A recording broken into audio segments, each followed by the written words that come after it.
So tonight we have from Australia one of the leading lights in training in Tokyo. You've been in Japan, what, 20-some years? 28 years. He's been with, you have a PhD in what, international relations, political science. He worked with Japan, Australia in trade, and then got into the private sector. Has done all kinds of wonderful things, and has been with Dale Carnegie Training for 4 years.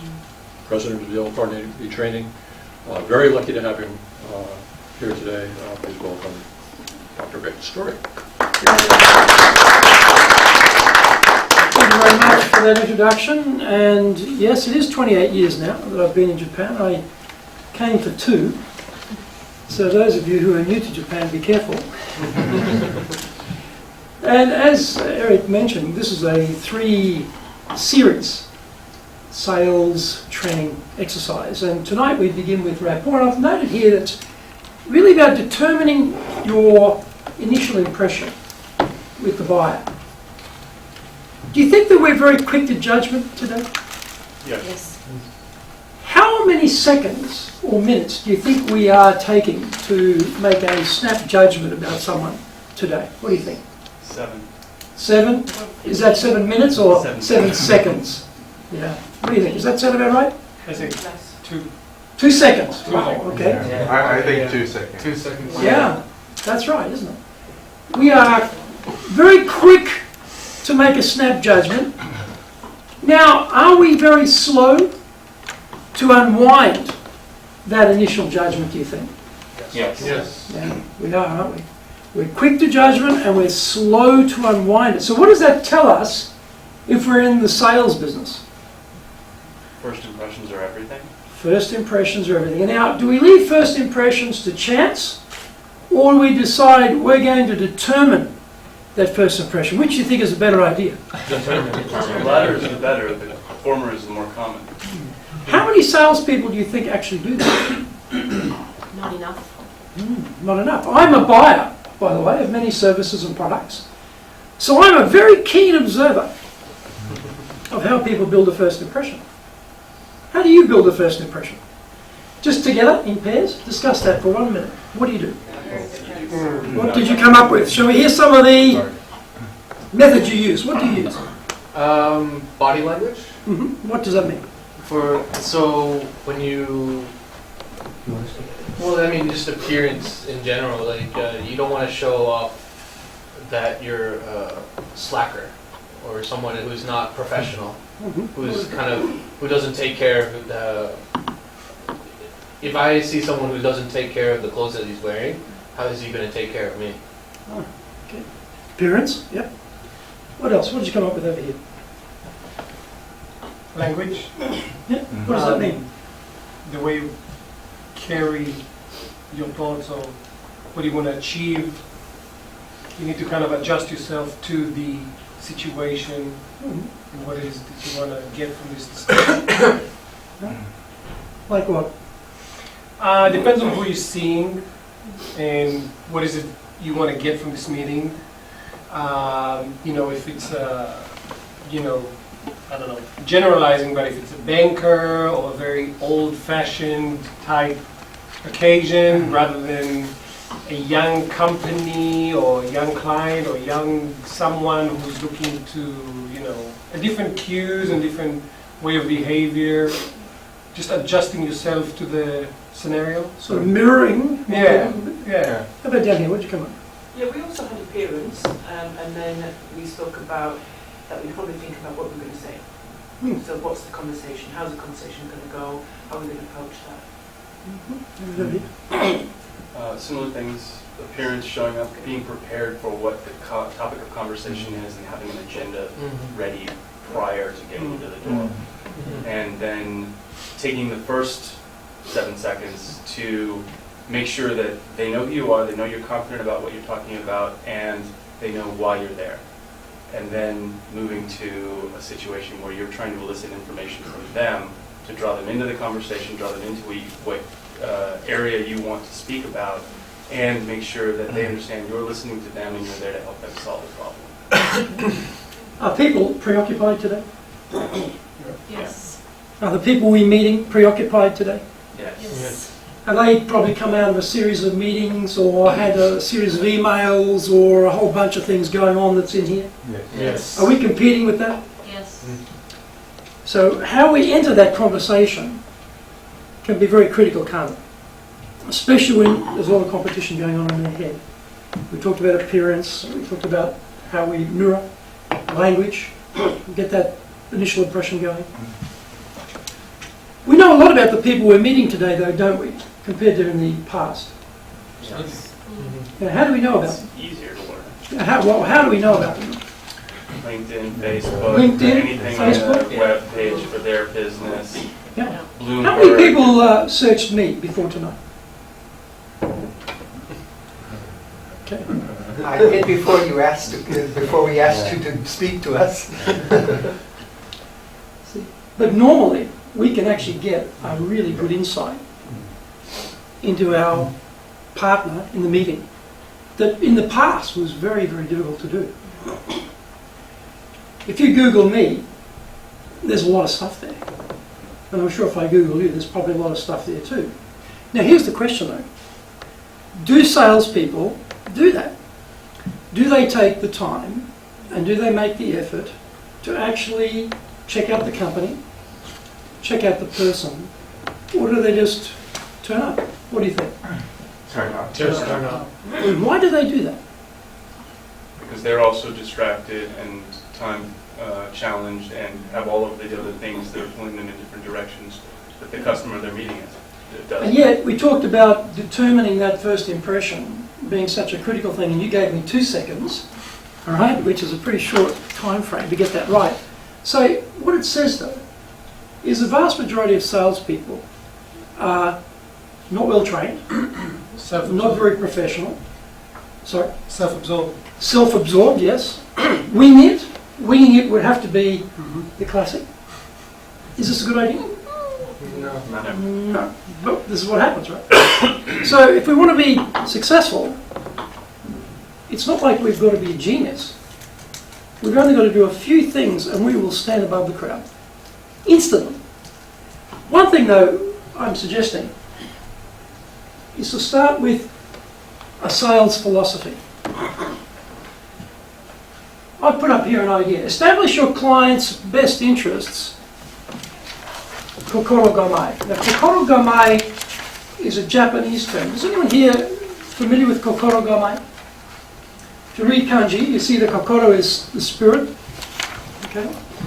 And gamai is a phonetic change from kamai. So, in the traditional Japanese arts, in the martial arts, which my background is in martial arts, a kamai would be taking a position when you're ready to fight. It could also be if you're a master of shodo, calligraphy, the master will grind the stone and make the ink by themselves, because that is polishing their spirit and getting ready for the artistic writing they're going to do. They're calming themselves down, they're getting their spirit ready for what they're about to do. If you're a master of ikebana or a master of flower arrangement, you will strip the branch yourself. You will pull off leaves yourself. You will shorten the length yourself rather than having your minions do it, because that is also part of that process of getting ready. And what I'm talking about here is kokoro gamai, for me, means what is my intention? What is my starting point? Or in Japanese, my shupatsu-ten, my starting point, my launching point. Is it self-absorbed, as you mentioned before? What's in it for me? How much money is this person going to be worth to me? What's my bonus likely to be if I get a sale here? Is it all around me, me, me? Is that my starting point? Is that my kokoro gamai? Or, as I'm suggesting here, what if your starting point is your client's best interest? So it's the old idea of inside the client's success is my success as a basic concept. Now, in my experience, not very many salespeople have a sales philosophy at all. That's the first thing you notice. They don't have one. And secondly, they rarely have one that actually puts the client at the centre. You might get a lot of, well, in Japanese we say takomai, right? A lot of surface acknowledgement, but the hone, deep down, it's all about what's in it for me.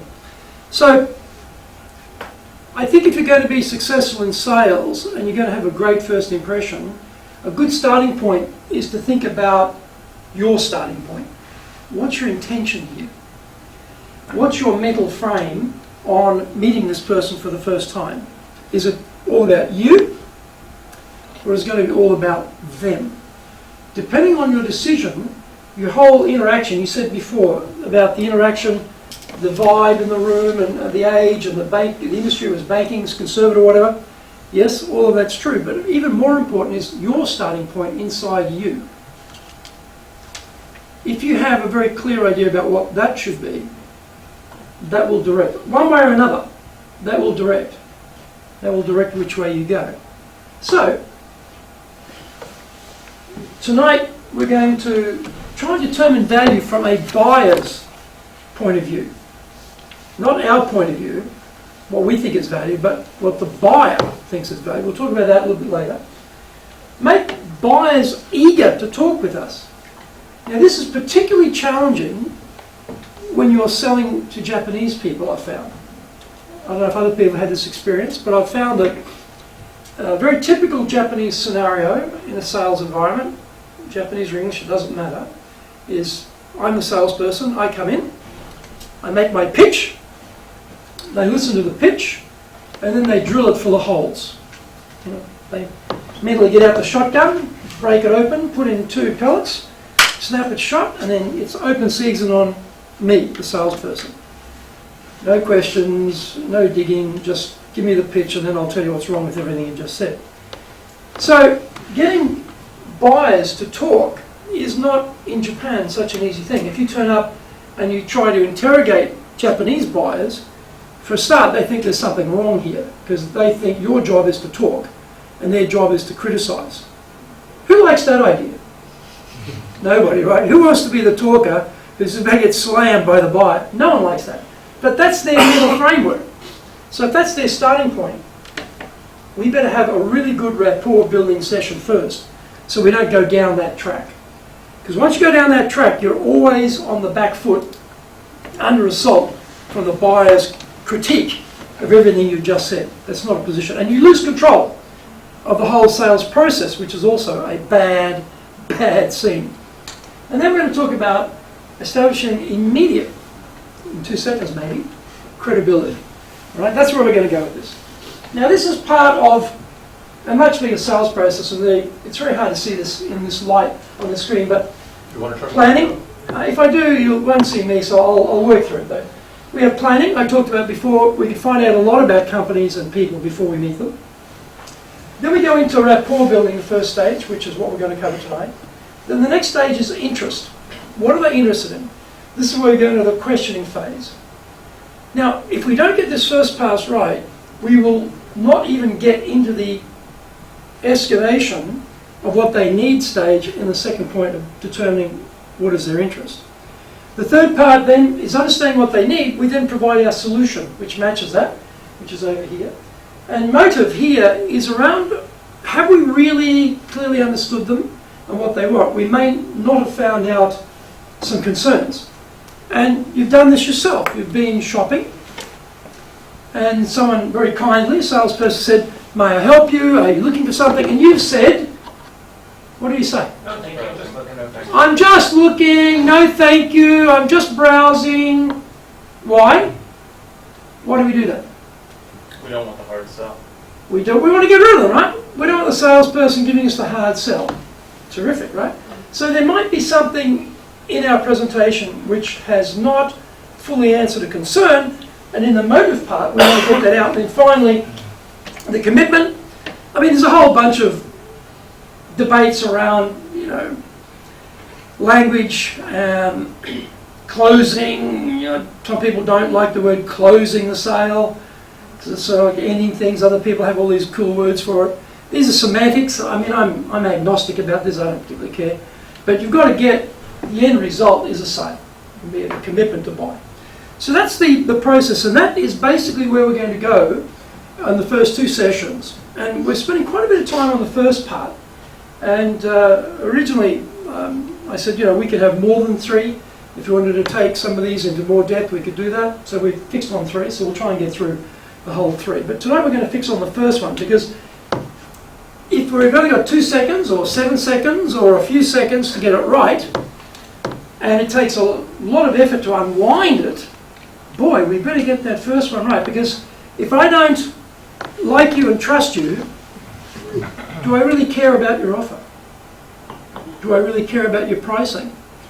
Do I care about your after-sales service? Do I care about your guarantee? Do I care about the scope? Do I care about the breadth of what you're doing? What do you think? Probably not. So everything gets determined in those first few moments. So what can we do around those first few moments is the question. Are there any differences between men and women in how much time an individual would give a salesperson? Because I tend to think, if I'm not stereotyping, I tend to think a salesperson calls me even if I don't think their pitch is good on the phone, I still agree to meet with them and give them a chance. Or when I meet someone, even if I'm not impressed, I'll still allow them to keep going, whereas I think some of my counterparts would just shut them down.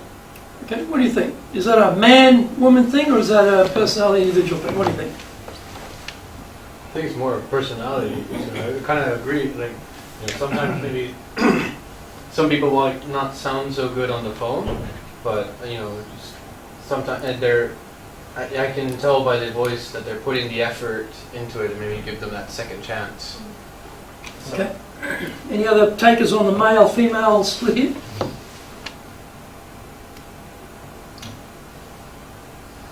Personally, I think it's probably an individual thing. I don't think I've ever seen anything that I can categorise as gender-based. I tend to do that because I'm a student of sales.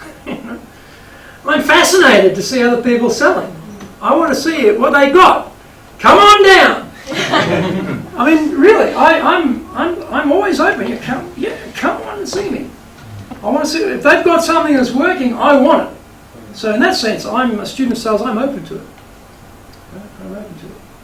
So this rapport rule is build rapport by talking to people briefly. This is because of the beginning of the conversation about their interests.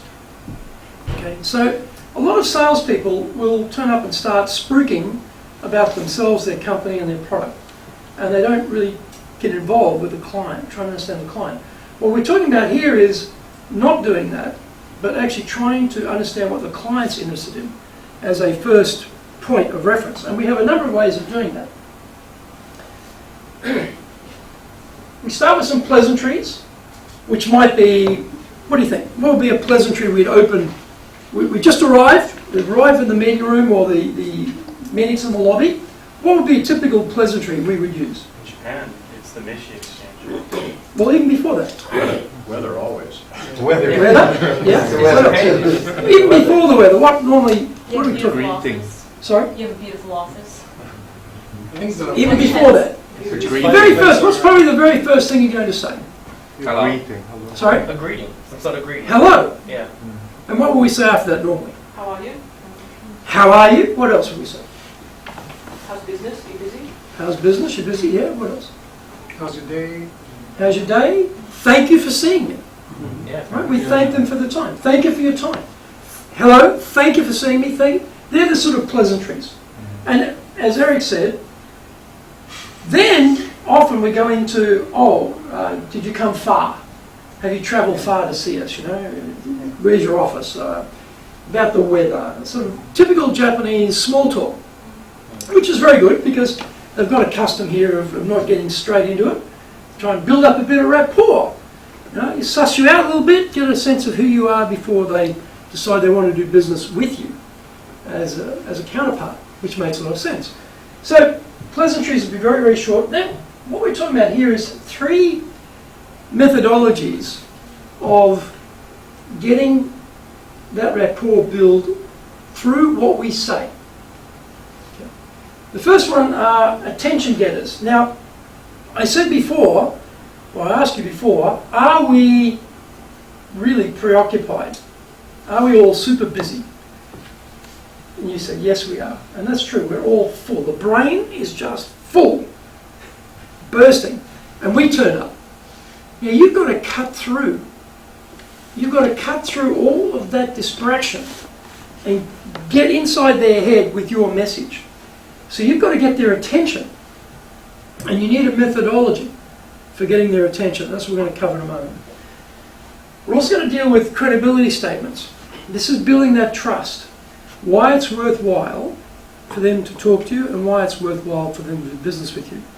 And how can we build trust with a stranger or someone we've only met very briefly? Maybe at a networking event, we've got the appointment, we turn up and away we go. And then another style is an agenda statement where you might have sent an agenda before the meeting. Thank you very much for agreeing to see me. Here's a proposal on the meeting and how we might do that. There are different styles for different meetings and different organisations, and also for yourself, depending on how you want to play that particular meeting. Okay, so that's where we're going with it today. And we're going to start now. You've all got manuals in front of you. I'm just going to draw your attention to page 2 in your manual. This is a very key idea. You see here on page 2 it says what I sell and what people buy. So I'd like to ask you, first of all, and hopefully everyone's got a pen. I hope everyone's got a pen. Write down what you sell. And there may be a number of things you sell. Write them down. What is it? It might be, in your case, if you're in the recruiting business, it might be, I sell clients to use us as their agents. I sell candidates to take the job that I suggest, or whatever it might be. Okay, so what do you sell? In some cases it might be services, it might be a product, it might be a range of services, it might be a range of products. You might have some consulting in what you do. And there could be a range of things on the service side, on the product side. Try and get down a number of them, and then we'll look at actually what people buy. So let's start with what we sell. We're not talking about I sell trust here or I sell goodwill. We're talking about something people would pay money for, okay? Like a physical product or an actual service. That's what I want us to go for. Something very concrete.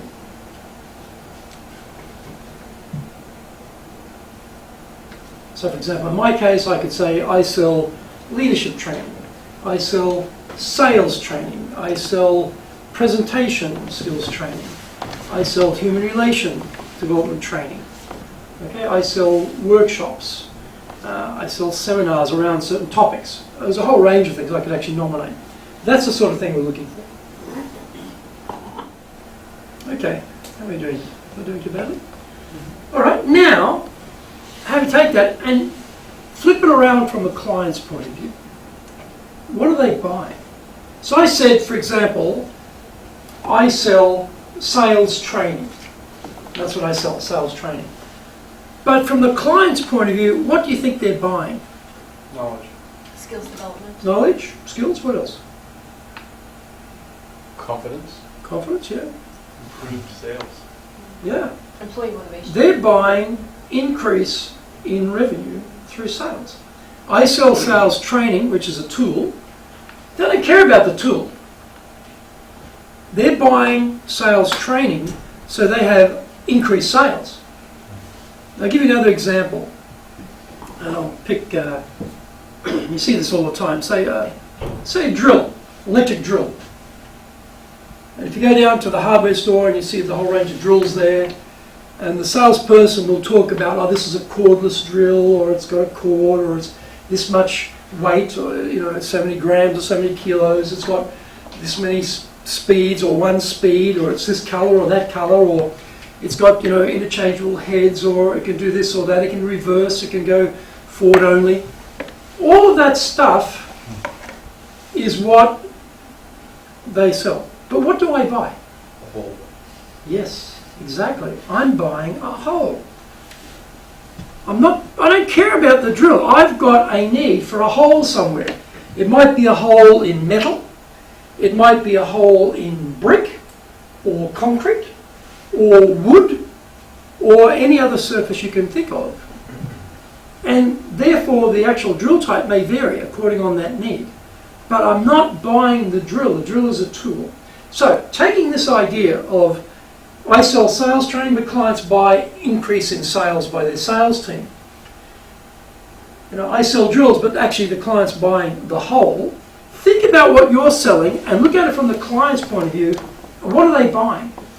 Try that. Now, on the other column, fill out what the client's actually buying. And by the way, is this a bit hard? It's not so easy, is it? It's very easy to put down what we sell, but when you've got to flip it around and look at what the client actually buys, that's a little bit harder. You've got to think a bit deeper about it. So, what gives the contrast between what you sell and what they buy? The problem is everything I wrote down for what they buy is originally what I wrote down for what we sell until you said we couldn't use esoteric things. So I changed what we sell to filter separators and cleaning equipment. Okay. But what they buy is compliance, lower costs of operation, longer equipment life, safer operations, safer and cleaner environments, and technical expertise and reputation for our company. Yeah. So a filter separator, what does a filter separator do?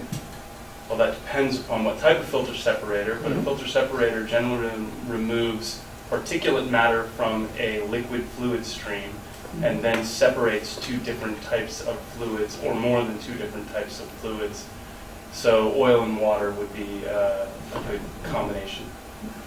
So they're looking for, in a word, I guess, something like some degree of purity or some degree of Which certainty, is actually our branding. right? Some degree of certainty about what's going to come out of that separation, right? So that becomes, you mentioned compliance, it has links to that.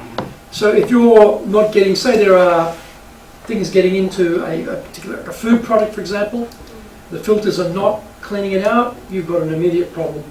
Brand, everything gets killed straight away because the filter has not done its job. So they're not actually buying a physical filter, they're buying brand protection.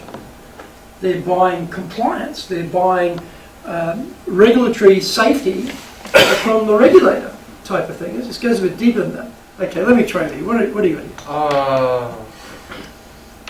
Lots of stuff. I guess more like Well, just give us one thing you sell and what do they buy? Give us the contrast. cloud services, Cloud services, what you sell. and then What are they buying? easy management and improved infrastructure. Yeah. The cloud does that, doesn't it? Mm-hmm. You've got access from anywhere. You've got security because the server's not one server, Mm-hmm. right? You've got backup. You've got virus protection. There's a whole raft of things in that whole cloud service that are just beyond the cloud itself. Yeah. I mean, how about you? Yeah, for what I sell, I put down packaging materials. Yeah. And- Sell packaging materials. What do we buy? And people buy better profitability. So that's one that I put down. How about you, Paul? Yeah, I put down leadership development programs, is what we sell. And what do they buy? Is improved leaders who will take the organisation forward. Yeah. They buy an increase in the ability of the company to move forward and be competitive in an increasingly difficult market, don't they? Because their leadership group is differentiated and more powerful than the competitors. Their team is better than the other teams, therefore they're going to win. That's what they're actually buying, isn't it? Yeah. How about yourself? You make blood testing equipment and biochemistry reagents. And so what do people buy? Tools for physicians to diagnose disease. And confidence that they're doing that accurately. They're buying patient safety and health. Because the blood tests are accurate, the blood tests are not compromised. They can make a judgment based on that information and match it with a drug that's going to work for that particular problem, right? So that's in a way, it's a life and death thing. If you get that wrong, people die from that stuff, right? How about you? So I wrote down business personnel solutions. Yep. That's what we sell, and then what my clients are buying are experience and technical expertise. Yeah. They're buying an improvement in their business. Yes. Through, for most businesses, the people are the key. And if the people are really working well, the company will work well. So you're buying them that improvement in the business through the improvement of the people that they're recruiting. Yeah.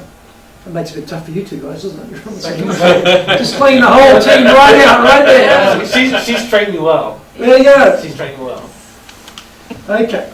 So the point here is, all right, we've got one list there on what we sell, and we've got one list on what we buy.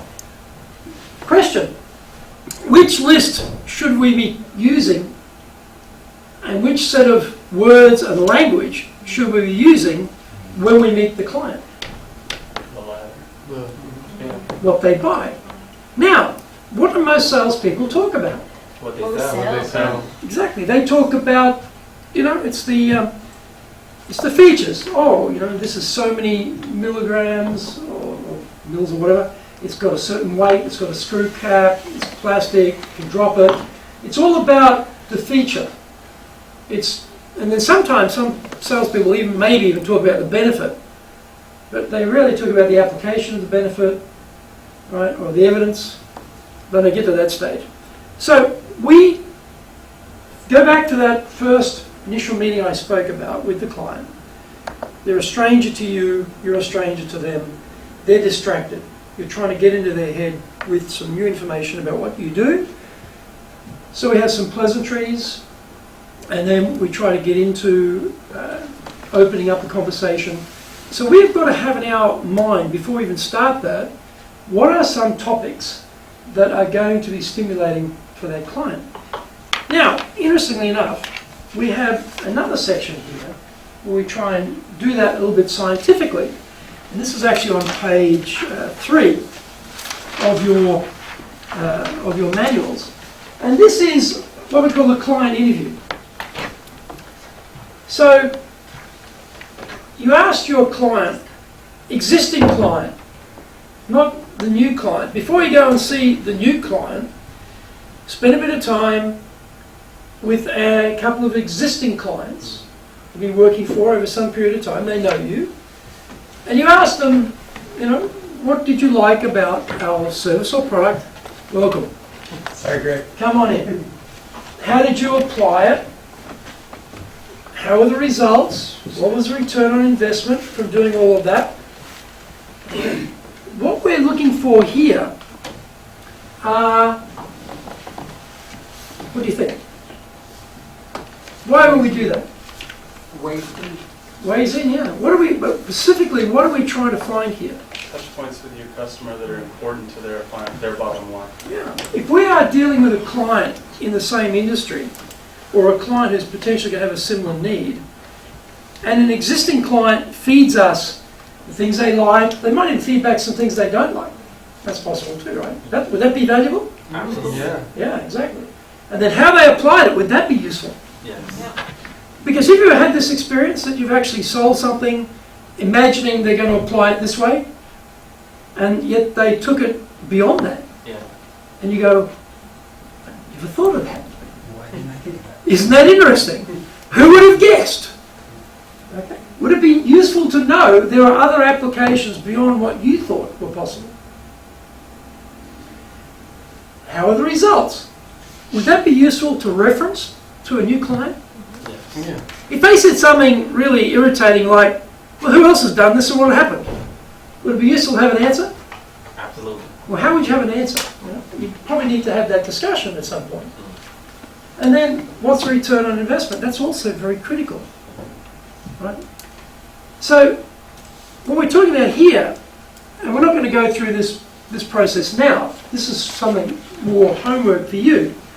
But go to an existing client and ask them these questions. And you might find that there are residual problems that you didn't know about. If you're in sales, are you the only person in the company who interacts with the client?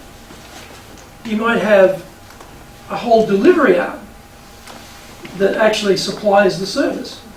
In my case, as a president of a training company, the delivery is done by my trainers. I don't do all the delivery. I'm not in every classroom. How do I know what's going on?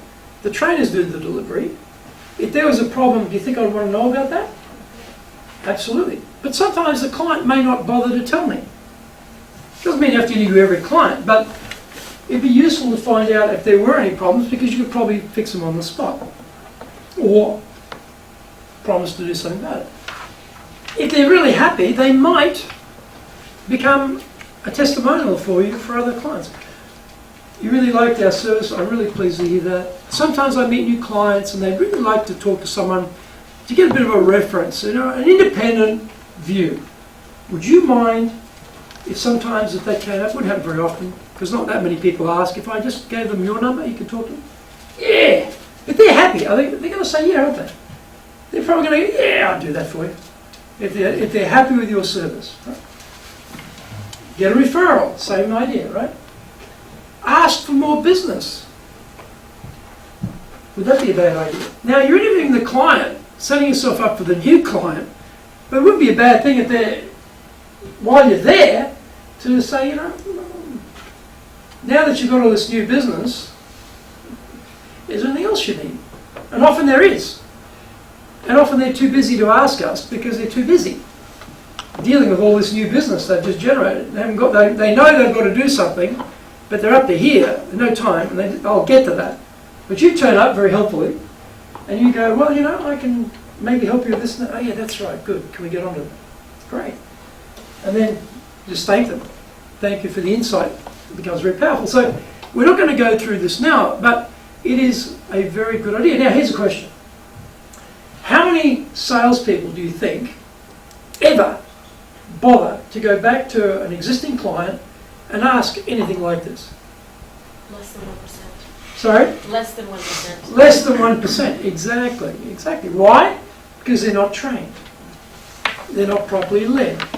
They don't have the consciousness. What's another reason? They're on the next sale.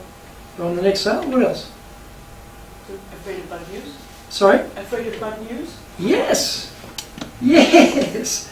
They're worried that they go back, they might suddenly get a whole bunch of problems they have to resolve.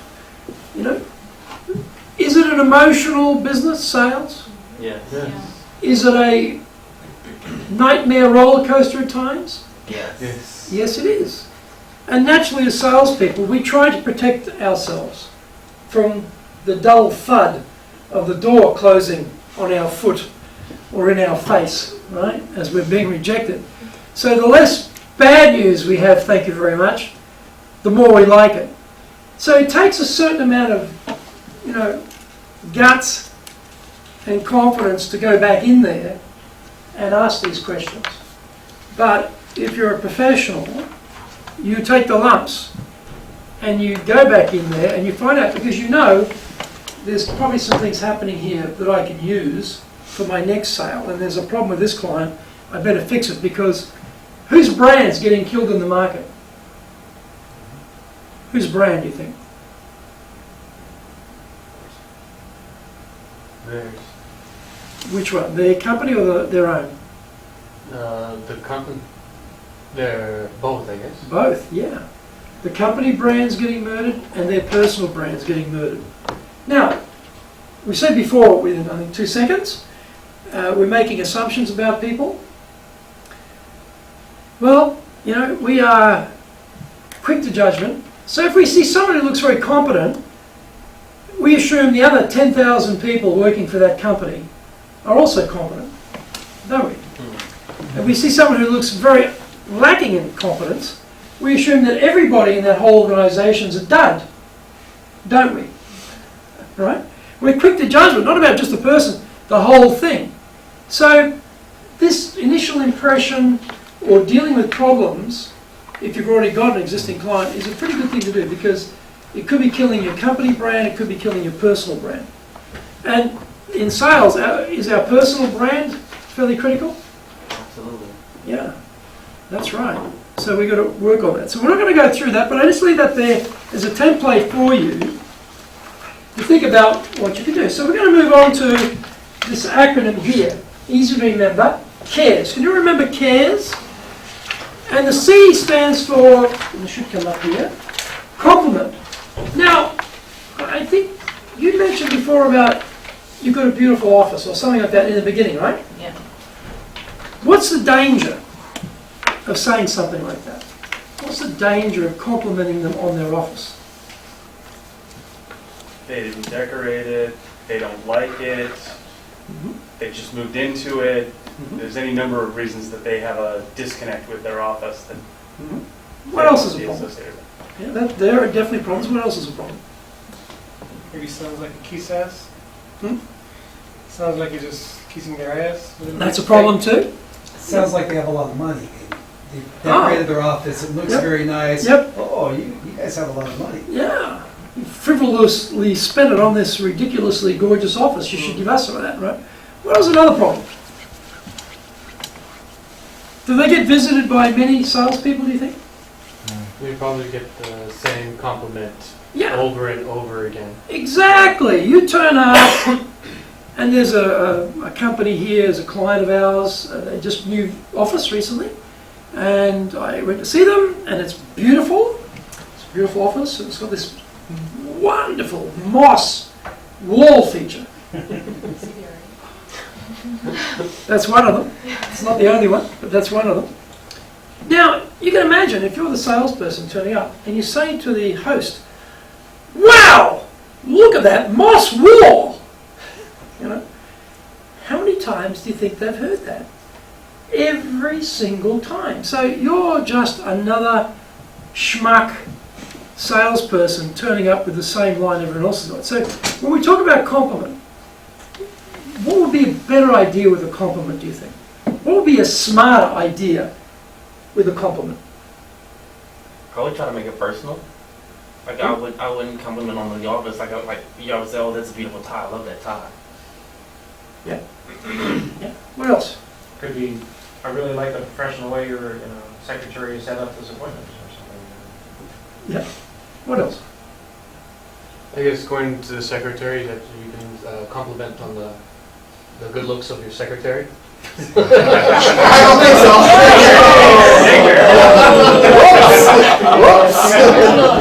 You got a hot secretary. Do you reckon she's available after this meeting for lunch? What time's she off work tonight? That ought to work real well. The first impression is going to be really strong, I reckon. What else do we do? We think about a compliment. So what would work as a compliment, do you think? Something about the company, about what they've been doing recently, Yes. what they've been involved in. Yes.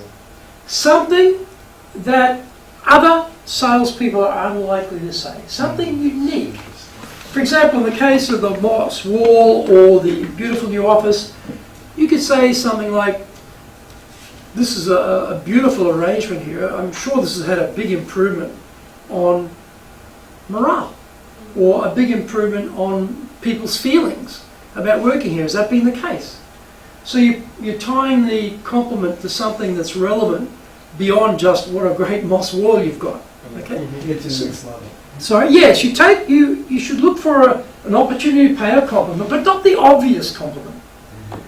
Not the done to death compliment. They go, "Yeah, another moss wall compliment, big deal, you know, boring." Now, the second one is ask a question. Why would this be helpful? Why would you want to get into asking a question? You're engaging them. You're engaging. Starting to build rapport. Starting to build a rapport. Why is that? How does that work? Well, How does asking a question relate to that? because when they're talking about something that they have Ah, what do salespeople love to do? talk about Talk and talk and talk. Where should the talking be done? Right? the client. The client. So if you start with asking a question and then you shut up, you're engaging them, you're getting them to do the talking, and guess what? Is there value in what they're telling you probably? Yeah. Yes. Yeah, you're picking up incredible amounts of information that you're never going to know about. You know, like I'm in the training business, okay? If I walk into that beautiful office and I say, "Oh, I guess this must have really lifted your engagement levels since you built this new office here." "Well, you know, we just did the survey last year and they were pretty bad." I'm in the training business. Is that good news for me? That's fantastic news for me, right? Because I've got a solution for that, right? You're looking for that type of thing. The R here is referral. That means someone referred them to me that they know. You know? I really appreciated Eric giving me your contact details to set up this meeting. We had this conversation and he thought that we might be helpful. Now, I'm drawing on Eric's relationship power with that person. So my trust level is going to be high, isn't it? Because Eric is a trusted person, and if Eric recommends me, then I become a trusted person without doing anything. So if you've got a referral, that's powerful. You ought to get that out there straight away. And then I've got here, educate. Now, this is having something in your little handy-dandy bag of tricks there, right? We're pulling some information out that is educational about their industry, about their business, maybe about the competition that they don't know about. So this means that before you get to the meeting itself, you've done some research, you've collected some statistics somewhere. Like, for example, in the last 20 years, the numbers of 14 to 24-year-olds in Japan has halved. Now that's a statistic, it's true, and you can use that in a lot of different industries and say, you know, in the last 20 years, the number of 14 to 24-year-olds has halved. Is that having a big impact on your ability to recruit new talent? As the war for talent becomes more intense, as there are less people to recruit. Killer question, right? Killer question, right there. Thank you. So you're putting together some information, you've made it a question, and now you shut up and they tell you the answer. That's a pretty good situation to be in. So what I'm getting at here is, we talked before that most salespeople prepare nothing, do no research, come empty-handed. This is Japan. What does everyone in Japan do? They bring omiyage, right? They bring a gift. In this case, it's not a physical gift so much as it's an information gift. So look for surveys or information about the industry or that business that you think might be relevant, and have that in your little kit bag there, storage bag of things you can bring out. Now, I use a database called Twitter. I never read Twitter, by the way. I'm too busy. But when I see something, I tweet it to my followers who I have got no idea who these people are. And most of them are living in America. I'm never ever going to meet them in my entire life. But anyway, I put it in Twitter. It's 140 letters. I usually get it in there. So when I want to go back and find something, I just go into my tweets and start scrolling through them, and there's the statistics are there. Oh, that's one on men and women, or that one's on such and such. Things I can pull out. It's a very handy thing to have, because first of all, you tweet something useful to your followers, and secondly, you've got a bit of a database there, things you can pull out very quickly. It's not sortable. It's not great in terms of a database per se, but it's pretty easy. Boom, boom, boom on the phone, done. So looking for something that you can add value. And the last one here is to start, and this is something that is really shocking, that is going to change their industry or change their business that they may not even know about. There may be some trend or some new technology or some advancement or some direction that is actually going to change their entire business. Or something you've read somewhere, startling. And this is great for breaking through all of that competition, isn't it? So the point here is, we need to have this stuff designed before we get there. Right?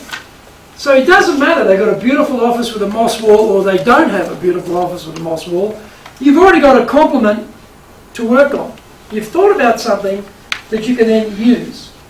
So what I'd like to ask you now is design them. You've got that acronym, CARES, compliment, ask a question, referral, educate, startle, something you can remember in your head, design them. Just take a few moments and come up with a sort of all-purpose compliment.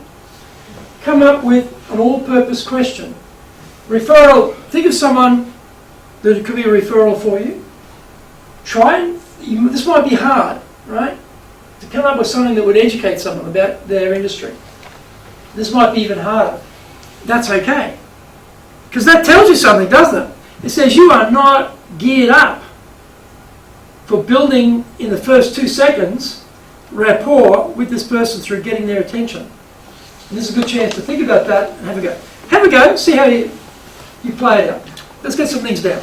You call these attention getters. We're just thinking of a sales meeting which might last 45 minutes. I would say at some point in the meeting, I've done all of these things, but not necessarily as an attention getter. That would say they've all been covered. So would you not consider this as natural part of the sales process? Or? Yes, it could be. But what we're looking for here is that first couple of seconds of determining that first impression.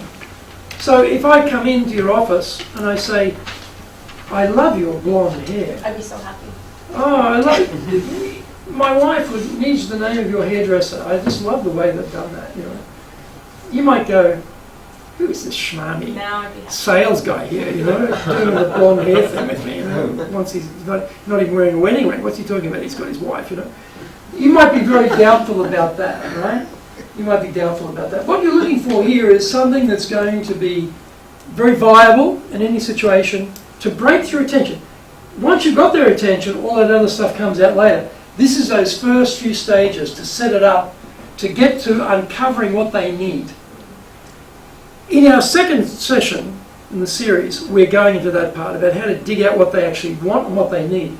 But before we do that, we need to get their permission to go forward. So let's start with cutting through all the distraction, all the competition in the head for us, with us, get their attention. Yes? Could you help me define that? I'm not quite sure how education and this startle stuff is not the same thing. Oh, yes, it could be the same thing. Could easily be the same thing. It's just one might be more dynamic than the other. One could be a piece of information which you go, okay. The other could be a piece of information you go, oh, really? That's the difference. Something that just you didn't know that. I just heard that so-and-so bought so-and-so. Oh, really? Oh, I hadn't heard that. Or I just heard the diet is going to take depreciation from 9 years to 35 years. Yeah. It becomes very important for a business model. Yeah, exactly. Yeah. I just heard that there's not going to be a snap election. We're actually going to go from 8% to 10%. Just suck it to them. So, yeah, the difference in educate and style is probably the same information, just the degree of impact would be different. So on this page, it's not page number. This is we're on page 4. So of these page words, make one sentence of these. No, you try and come up with one compliment.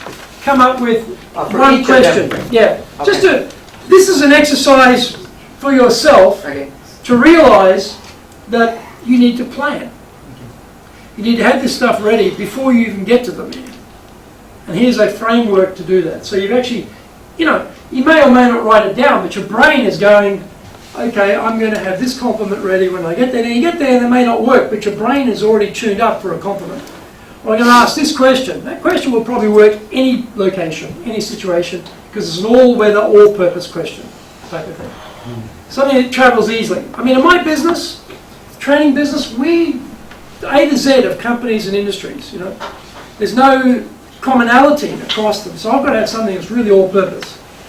It can't just be singular. So this is something that you use before the meeting. Today you're doing it cold, I know that, so it's hard. But it's more about giving you a structure. It's more about walking into a meeting and going, I've got 5 things here that I can kick this meeting off with to build a good impression. I build a good first impression. I'm going to pick one of these because they're all 5 are ready to go. Depending on the circumstances or the mood or how it plays out, you'll go for one or another. But you've got all 5 ready to go. That's the point. I mean, referral's probably a bit hard because you may not necessarily have referrals. At least 4 out of 5 you can have ready to go. If you've got a referral, even better.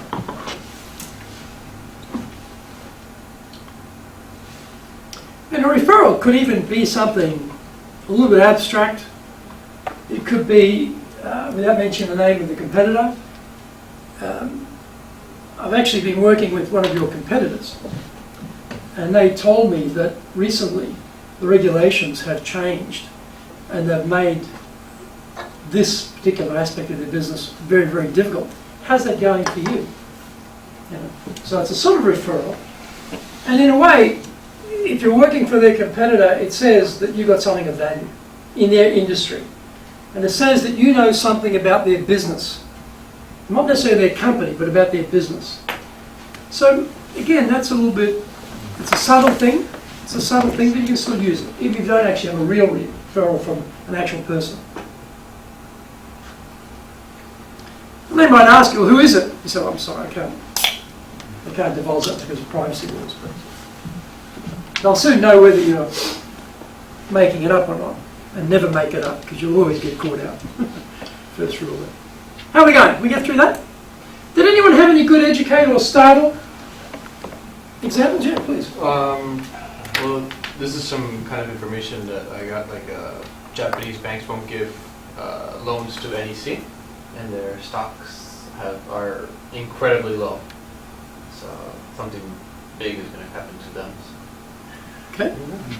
I'd call that a startle, actually. Yeah. For educate, I normally talk about global trends, market sizes, which parts of Asia are growing. That gets them thinking a bit about exports and opportunities. In startle, I normally use a video, a video which is interesting, a very short video, and that gets them to open up as well. Okay. Yeah. All right, Paul?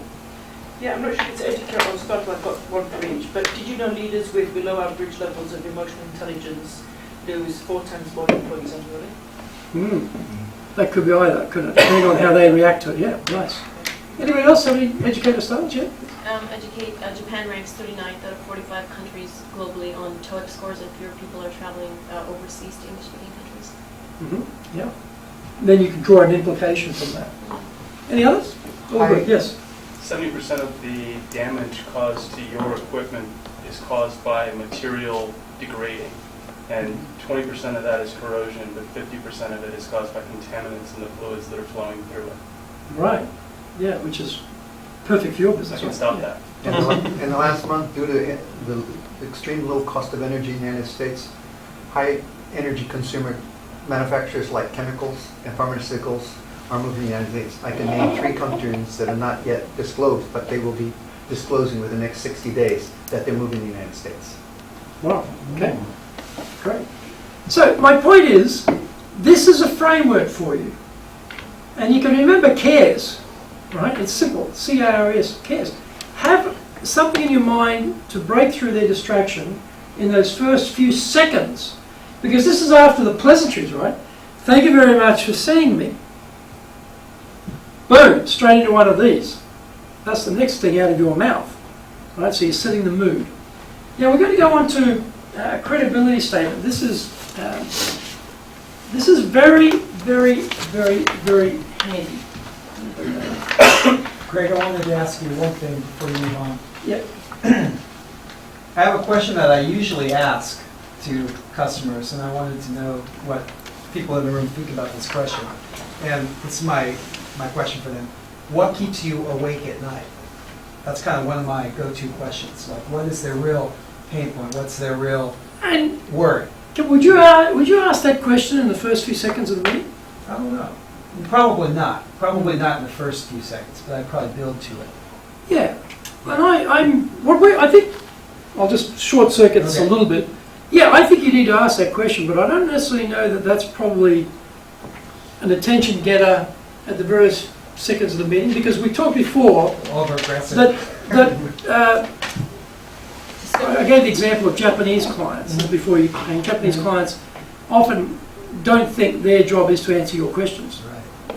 Right? They think their job is to drill your presentation full of holes and critique it for you. So what we're going to hear is leaning towards getting permission to ask questions. That's what the rapport build part is. Get their agreement that we can ask them questions. And that would be a great question after you've gotten that permission. If we're, particularly the Japanese company, and you're in the first few seconds of the meeting and you hit them with that one, I reckon that would be a tough one. That would be a tough one. Sorry? I said it does the reverse of what you want it to. It doesn't create rapport, it shuts them down. It creates suspicion, who are you to ask me this, and I don't even know you. Yeah. Yeah, particularly Japanese buyers, they tend to be very hard to get them to open up because they're like, their mental framework is, oh yeah, primitive, We're all from Missouri, Show me. Isn't that the Missouri thing? Show me. I think that's a show. So, the credibility statement, we're looking for the general benefits of what you do. Just the general benefits. Then some specific results that you've achieved for other clients, without necessarily naming them. Suggest that you could do the same thing for this company, and then the transition is, may I ask you a few questions? That's where we're going with this, right? So you see here, we're on page 5. Thank you. And also on page 7. So, if you look on page 5, we're talking about, think about what are some general benefits of your company and your service. What are some general benefits? So what would be some general benefits? What would be some general benefits of your company? Single point of contact for information delivery, network, data center, cloud. Okay, so that's a general benefit that you provide. All right. How about for you guys? What would be a general benefit of what you do? Our consultants have technical expertise with 10 years in their given field. Okay, general benefit. Okay, Eric, how about in your case? Benefit of the service I offer, or my particular offer? Particular comes a bit later. This is just general. Generally, what your company does. So the benefit of of the thing that I'm selling. Okay, so the benefit is the ability to get a stronger idea of what differentiates your company and can create a better understanding of that. Yeah. So you come up, you need to design for this first part here, the general benefits of what you do. Okay. Dale Carnegie training achieves behavior change, which leads to higher outputs. That's a general statement. An example of this, now we get to the specific, would be we worked with a very high-end Italian fashion brand, trained all of their entire sales team in Japan. They are reporting 30% increase in sales. Maybe we could do the same for you.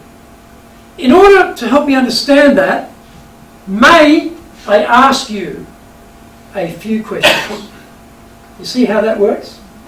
So have a go, please, and design, looking at page 5 and page 7, what are the general benefits of what you do are. Try and come up with some evidence around some specific things that you're able to do. And you may not necessarily name the company, because there's all sorts of competitive and privacy arrangements that you may not be able to do that. That's okay. You have to go that deep. Or if you can, mention the company name, even better. Make a suggestion, and then go into the transition to asking questions. Is everyone clear on that? Could you have a go at designing that? And then we're going to practice it with each other. All right? So let's have a go. We call this our elevator pitch. That's exactly right. And it could be on the phone. It could be in an email. It could be face-to-face. Exactly. It's very short, you're talking 30 seconds here. Remember, we are trying to get their permission to spend the next probably 20 to 30 minutes interrogating them, to really, truly, sincerely understand their needs and their wants, and to make a calculation whether we can actually help them or not. But to get to that point, we've got to build that rapport, build that trust, break through their distraction, break through all the barriers, all the skepticism, all the doubt, before we get to that point. Okay? So this is how we do that. Let's think about that. So this is not a selling statement. Okay? It's not designed to sell. It might reference some things you found out about that person or the company that you know they're interested in from your research. You might wind that in there. I mean, there are probably many, many things that you've had specific results with. You may choose a specific example that really resonates with that company from your pre-meeting research and make that the example that you're going to choose of the many you could choose. For example, if I was another fashion brand or a high-end luxury brand, I would use that example. If I was with a software company, it may not be very relevant. So I'd be looking for a software example. And you're focusing on benefits, not facts. You get plenty of chance to prove the facts later. This is only the benefits. And then short, just short, very brief, very concise, very clear.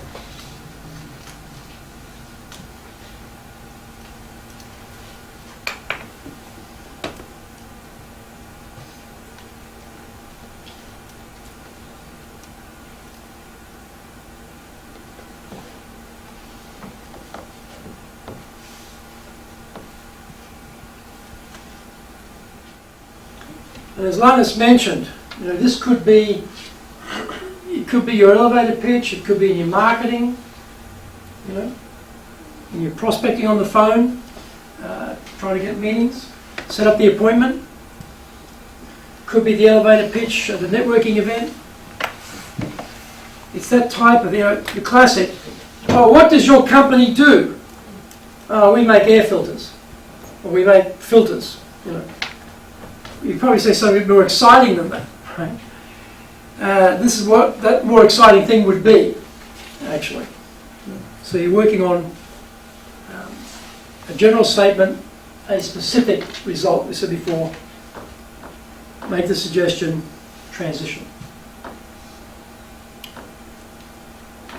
Okay. You all good? Are we going?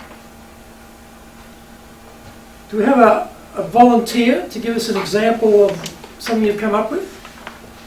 Yeah? Yeah, please. Lead us off. So, imagine we're the client, go straight into it. Client's major airline, they're a major 737 operator. Thank you for having me here. One of the things that Paul brings to the table for you is 67 years of highly technical solutions in the aviation industry. It's the filter area that we started in, and it's what we've done throughout. For example, in the bleed air soot, there's a known bleed air soot problem, and the engines that you're operating, and we've come up with solutions that increase the I can't read my own handwriting. Increase the equipment life and that system by 30 to 35%. And they also eliminate a fairly well-known issue between the fifth stage bleed air valve and the bleed air regulator that could create a flame-out situation in your engines. Okay. There's a possibility that these problems are going on in your engine fleet. If I can talk to you a little bit about your engine fleet, I'd really like to understand whether or not you're experiencing these issues. Let me just bring it back up to the formula. So you had the general benefit, specific results, suggestion, and now you're going to ask some questions. I think if you could take that and cut it by about 9/10, it'd be really powerful. And this is our challenge, is to get this down to real bare bones, brief. Okay, so that is great content. Tighten it right up. So it just flows out very, very briefly, because all you want is this: permission to ask questions. That's all you want. Because if once you get that, then you'll find out everything you need to know as to whether you can actually serve this client properly or not. So, something to the effect of, we've got 67 years of experience removing contaminants.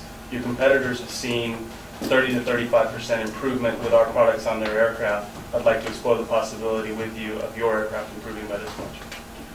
May I ask you a few questions Yeah, ask to you a know few if that's possible or not? You need that last part, right? Okay, let's work into pairs. I'll be your partner. Okay, so we've got even numbers. So find a partner and try the flow. Now, when you are the partner, you have two jobs. You have, job number one is feedback what was good about what they presented. Job number two is to feedback how they can make it even better. There is no job to criticise it, all right? In Dale Carnegie, no critiquing, no criticising. What was good, how to make it better, that's the only feedback we ever give, so let's use that. In your pairs, go for it. How do we go? How do we do? Do we have any good examples here of someone we thought did that very, very well? Yep, we've got an example here. Okay, can we get let's have a little example here. Who's going to be the client? Who's going to be the salesperson? I will be the client. You're the client. Oh. So you're saying his example.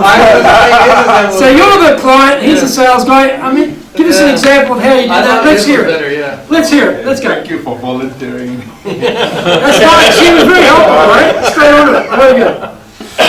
So, okay. So thank you for your time. I would like to share with you about some of the benefits of our latest product, which is a pin replacement product. So one of the main benefits of this product is that we are able to reduce downtime by 50%. So some of our customers have told us that they are able to get their fleet onto the road by up to a week in advance. Right, so I'm not sure if that is applicable to your fleet, but perhaps if I can ask you a couple of questions, we can discuss some of the potential opportunities. Okay, nice, right? Very soft, wasn't it? Phil and I were talking before. You're going to really grill them in a few moments with a lot of very intrusive questions about their business. And all of those sensitive areas where they've got trouble, because that's where your solution lies, aren't we? So you want to be soft as butter in this part. So it's going to come across very low key. When you get down to Dale Carnegie training, we really work on getting behaviour change to see an increase in output. An example of that would be recently some training for a very high-end Italian luxury goods company, and we got 30% increase in sales as a result.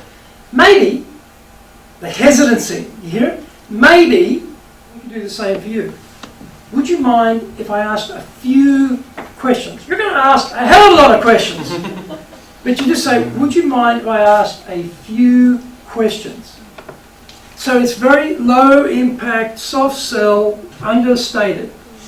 All you want is then to say, yes, you have permission to ask me questions. Now, particularly if you're selling to Japanese buyers, if you don't get that permission, you are going to have a very hard row to hoe here, very difficult. And I know myself, I've gone through this process, and they'll often stop me and say, no, I want to hear about what you've got to sell. Tell me about your offer. And I feel like saying, thank you very much for the green tea. I'm leaving now. Because really, after that point, it's almost pointless. Because you know where this is going to go. And it's not going to be good. So this is really critical to break through that and get them to say, yes, that's all you want. Okay, do you have any other examples? One more example? Do you have another good case study here anywhere? Yep. Here we go. Yep. All right. Who is the good client? Who is the good salesperson? I was a good client. He was an excellent salesperson. Whoa. You volunteered me. Now I get to do the same. Come on. Well, let's hear it. Give us the case study. Let's go. Okay. As an example. Yeah, we're selling a very specific technology to do blood testing labs. So We started DNA testing in this market and have stuck with it for the last 20 years, continuing to provide innovative products. We have partnered with all of your competitors for the last 20 years, providing them high-quality results. We believe that because of the cheaper solution that you've been using, that we could actually come in and introduce higher quality results that your physicians would be so much happier with. I'd like to ask you a few more questions here, if you don't mind, to explore those options. Can we go back, keep that first part, the first two parts, and give you the second two parts with a little less certainty? We are not sure, because we have not asked you any questions yet. We are not certain, because we don't know your situation yet. Be a little bit more hesitant about what you could do. Maybe, because you don't know. You're certain because you're selling something. They're not certain because they're buying it, right? So just give me the last half, the suggestion and the transition again, with a little less conviction that you've actually got it. Make it more soft sell and more hesitant. Try that again. Give it to us again. Last two parts. Because we know you're using competitor solutions right now, we think that we might be able to actually improve the results that you're providing to your physician. So would you mind if we ask you a few questions? Nice. Okay, you hear the difference? When you're the salesperson, I know everything, I know what we can do for you, I've got it. When you're on the receiving end of that, what's your reaction? Doubt. Straight away, you've created doubt in their mind because they're not so sure about that, because they don't know anything about you. They don't know the depths of what you can do. When you come across a little bit less certain, a little bit more hesitant, they feel more comfortable. We've had success with others in the industry. Maybe we could do the same for you. I'm not sure. But to help me understand that, would you mind if I ask you a few questions? Very hard to say no to that, the way that's pitched. So what it's like, we've got it, we know. They may doubt you. They may think, oh, I'm not sure about it. So just keep what you've got there and just take some of that strength out of it, because all you want is a yes. And then away we go. All right? Any questions about credibility statement? As you said before, elevator pitch, right there. Beautiful. 30 seconds, tops. Any other questions on that? Because we're going to move on to the agenda statement, the last one today, which again is very, very, very, very simple. Not difficult. So that's incredibly simple. Go over this one. Let me go over this one. There we go. So, agenda statement. Benefit of the meeting. This is on page 9. The benefit of the meeting. So what do you think that would be? You've actually asked for the meeting. You've asked for the meeting. You're going to roll out what the agenda might be. What would be the benefit of the meeting? What do you think? How would you explain why meeting this person is a benefit to them? How would you explain it? Any ideas yet? More information on how they can, like in my field, better their systems. Basically, how they can improve on what they have right now and steps that they can do it. Thinking 10 steps ahead in the future rather than the short term. Right. So the benefit, how would you say the benefit then? How would you express that? Planning for the future rather than planning for right now, I guess. Mm-hmm. Yeah. Well, it could be something like, thank you very much for meeting me today. I hope that in the time we have together, we can actually look at some of the long-term implications of where the industry is right now, where the business is going, and short-circuit any problems which might arise. So there's the benefit of the meeting. Go forward, short-circuit any problems which might come up. They're going to be happy to hear that. They're going to think, oh, that's good. There might be some problems I'm not even aware of. I'll be happy to hear what they are. So you're giving them something very positive. All right? So think about what the benefit of the meeting would be for you. And that's, we're not going to write it out now. This is your homework. But this is on page 9. You see, again, in your preparation, what is the benefit of the meeting? You already know that before you get there. You've determined the benefit of the meeting is this and have it prepared. Then you think about the agenda. So the agenda, for someone like me, the agenda might be talk a little bit about Dale Carnegie training, because they may not know much about it. Talk about their situation to understand where they are now, where they would like to be, what's blocking them from getting there, and what some of the outcomes they can look forward to might be. And then you would open it up and say, do you have any other things you would like to add to that agenda? So you put down a couple that you want to talk about and then invite them to add to it. So it doesn't seem like it's a one-way push agenda from your side. You've said, talk a little bit about Dale Carnegie training, explore some of the issues you have now, where you want to be, what are some barriers, look at those, and then see if we might have some solutions on it. Very soft sell. Then, again, do you have any things you'd like to add to that? Yes or no? May I begin by asking a few questions to understand your current situation? Soft, soft, soft. Has everyone got the idea? Right, so the whole point about this is it's not an interrogation from their point of view because of the way you set it up. But it is actually going to be quite detailed in finding out a lot about their organisation and all their problems, all the stuff they don't want out in the market. You're going to ask them, so it's a very sensitive area. But it comes back to what I said at the beginning with your sales philosophy, and I was talking about kokoro gamai. Kokoro gamai, what's your intention? What's your initial starting point here? If it's to serve the client for their interests, then knowing that information is positive because then you can find the right solution to help them, or not. Maybe you're not the right solution and maybe you need to point them somewhere else. But if your intention is to serve the client, you will do that. So long as your intention is pure, then doing this works well. But it shouldn't come across as soft. So let's think about this in terms of the recap. We're doing rapport, which is the first part. We're going to try and do a client interview with an existing client to get some interesting feedback and a bit of context for this new client interaction. We're going to have our pleasantries. Thank you very much for seeing me. Thank you very much for your time. That's all done. Then either attention getters and then straight into the transition to the questioning. May I ask you questions? Or you might do this and then a credibility statement, or this and then an agenda statement. You can link them together. It'll really depend on the client and the situation. You might need the attention getter, and they start talking, and suddenly they're off. They're telling you about their problems right away. You don't even have to ask permission. They're into it.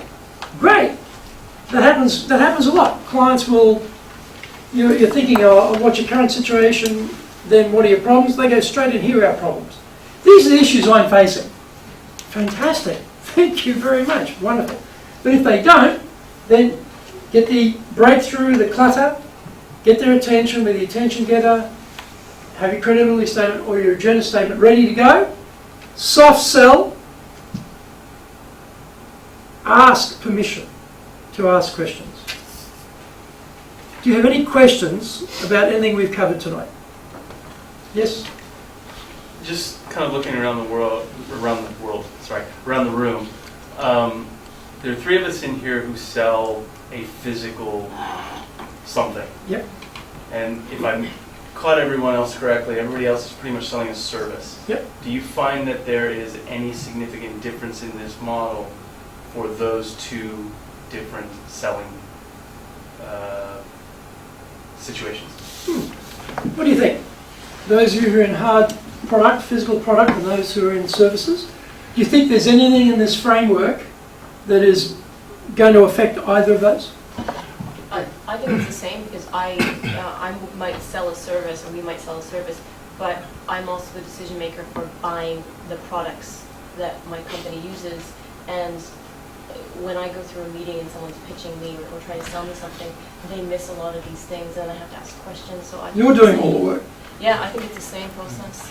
For me, my opinion is that I think it's back to what you said about, what is the customer buying. So it's all tied down to the value that you provide. So, the value that you can create for the customer. So I don't think there's much of a difference. Because although it's a product, it's a service, at the end of the day, it's still the value that you provide.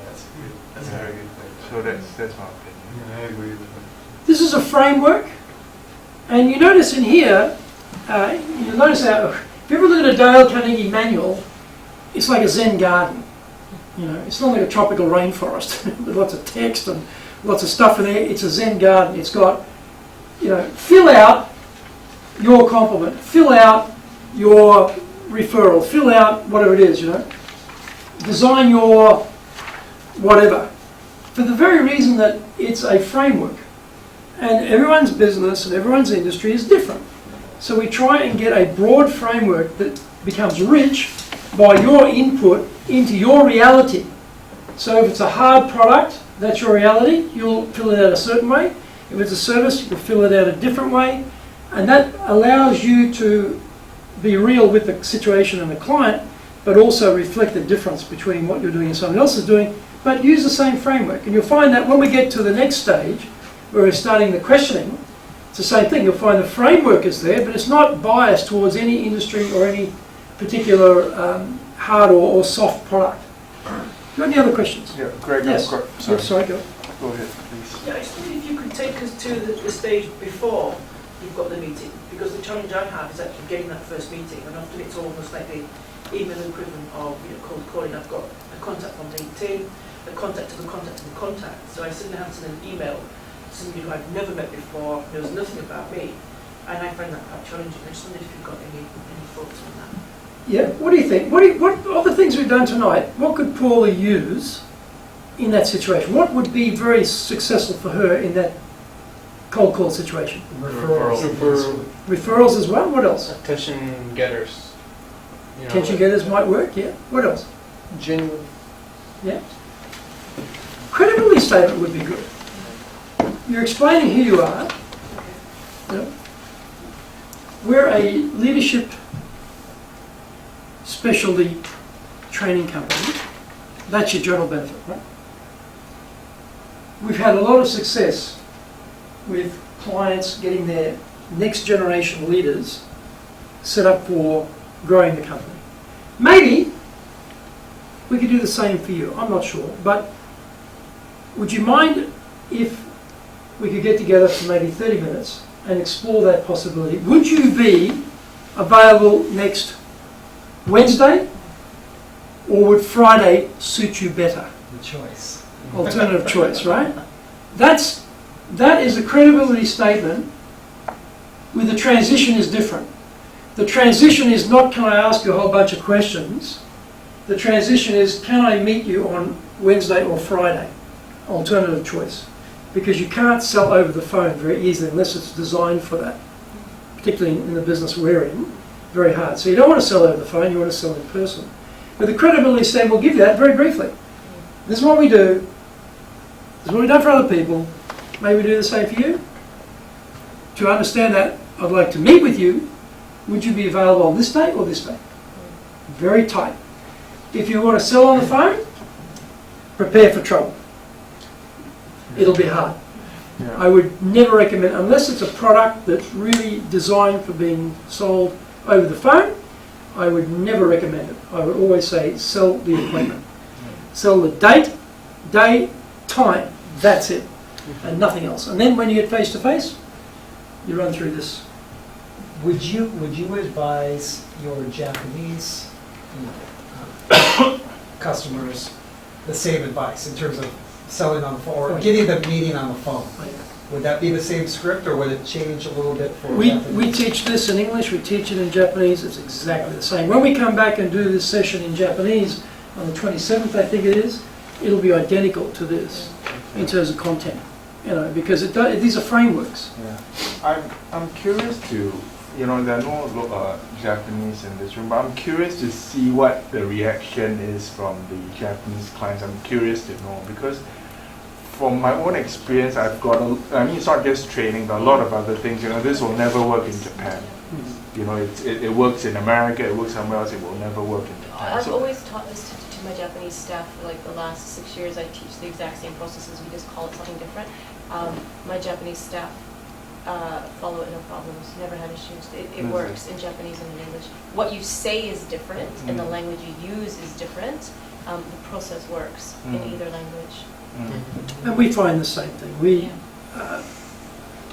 These are structures which you fill out according to that circumstance, and linguistically it's different. Like the way we The way we roll it out is a bit different. We localize it. We've been here 51 years in Japan, so we get that same thing. Oh, this is American. We say, well, yes, it is American, but we've been localizing this over the last 51 years, so we don't even find that an issue anymore. You know? So for us, we can say we've been here 51 years, there's no issue. But the point is, it is no issue because, again, it's a Zen garden here. You know, it's very, just the bare bones of a structure, and then it gets filled out accordingly. And it's more around the industry, the business, and that particular person than it is necessarily about nationality. And in fact, in the second session, we'll very briefly touch on personality styles, which are much more important than ethnic background or linguistic background, much more important and much more strong override. I think we have no time for any more questions because I'm feeling Eric's piercing gaze on the side of my head here, telling me it's time to wrap it up. So let me thank you very much, and let me welcome you to session 2. Session 2 is on December 15th in this room. It's at noon. It's not in the evening. Actually, it is. The one on the 15th in the evening is Nihongo. That's And the right. lunchtime one is English. So if you want to do the both on the same day in contrast, turn up twice. Be interesting. We actually encourage that, and if you have any staff that you think would gain by this on our next Japanese session, please do so. And if you wish to know what the Japanese are thinking, come around. You get a very good dinner for 2,000 yen. Anyway, thanks a lot for coming. I, for one, am very keen to find out what the next stage is. Yeah. I'm on tenterhooks for the next one, so please come and bring all your friends and relatives and anybody else who needs to know how to sell to the next one on the 15th. So thanks a lot, Grant. Thank you. And with the ACTJ, allow me to offer you Thank you. a certificate of appreciation. Everyone, we're going to shower you with these things over the And next not only, we've upgraded, not only do we give you a cup, we give you osenbei that are logo with ACCJ. Logo rich with the ACCJ. Great. And this happened to be an entrepreneur that, ACCJ sponsored this year. Wow. A young lady is making these upgrades, senbeis for hotels. And Fantastic. now she's making it for ACCJ as well. Thank you very much. Not at all. Again, thanks very much. Look forward to seeing you in sessions 2 and 3. Thank you. Thank you.